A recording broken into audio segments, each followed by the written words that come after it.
మార్చి 21 నాడు నేను అమెజాన్ యాప్లో కర్టెన్స్ బుక్ చేశాను. కర్టెన్స్ బుక్ చేస్తే నాకు ఇవాళ అమెజాన్ వాళ్ళు ఏం డెలివరీ చేశారంటే ఒక 3 పాత తుడిచే బట్టలు, బాగా గలీజ్ స్మెల్ వస్తుంది, బ్యాడ్ స్మెల్, ఇట్లాంటి బట్టలు డెలివరీ చేశారు. నేను ఇన్ని రోజులు ఫోన్లు బుక్ చేస్తే రాళ్ళు వచ్చాయి, రాంగ్ ఐటమ్స్ వచ్చాయి అని చెప్పేసి అంటే విన్నాను.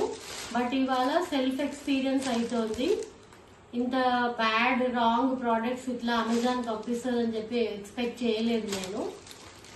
ఇది రిసీవ్ చేసుకున్న తర్వాత నాకు అనిపించింది కన్జ్యూమర్ లాస్ ఇంకా మన ఇండియాలో ఇంకా స్ట్రిక్ట్గా అవ్వాలి. మార్కెట్లో ఈ కామర్స్, క్విక్ కామర్స్ బాగా గ్రోత్ అవుతుంది మనకు తెలుసు. బట్ ఎంతవరకు చెక్స్ అండ్ బ్యాలెన్సెస్ ఉన్నాయి అన్నది మనకు తెలీదు.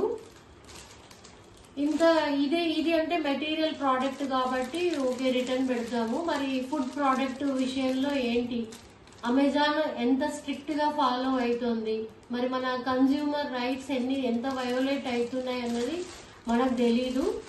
ఇటువంటి ప్రోడక్ట్స్ చూస్తే ఇప్పుడు ఏమనిపిస్తుందంటే ఈ అమెజాన్ యాప్లో వీటిలలో బదులు పక్కనున్న మార్కెట్లో మన షాపులకు వెళ్ళి డైరెక్ట్ వెళ్ళి చూసుకొని కొనుక్కోవడమే బెటర్ అనిపిస్తున్నది.